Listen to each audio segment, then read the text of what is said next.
Sa Davao pa rin, inaresto ang isang nagpanggap na abogado. Nanghingi pa raw ito ng 100,000 pisong acceptance fee pero hindi naman sumipot sa arraignment. Nagbabalik si Argil Relator ng GMA Regional TV 1 Mindanao. Sa loob mismo ng Hall of Justice sa Davao City, nasa kote ng National Bureau of Investigation 11 at Davao City Anti-Scam Unit si Wilhelmo Rumina.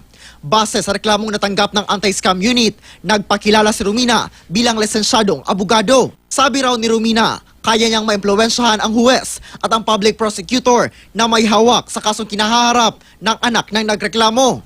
100,000 pisong acceptance fee ang hiningi ni Rumina. Pero dugay na niya ang modus.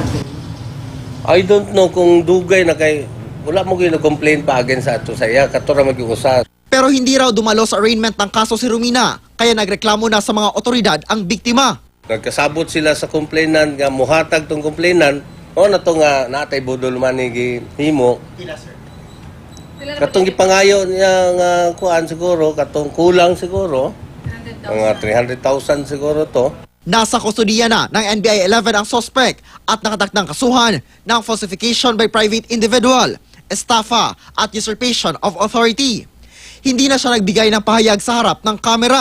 Pero sa pagkikipag-usap sa kanya ng One Mindanao, pinanindigan niya na pumasa siya sa bar exam.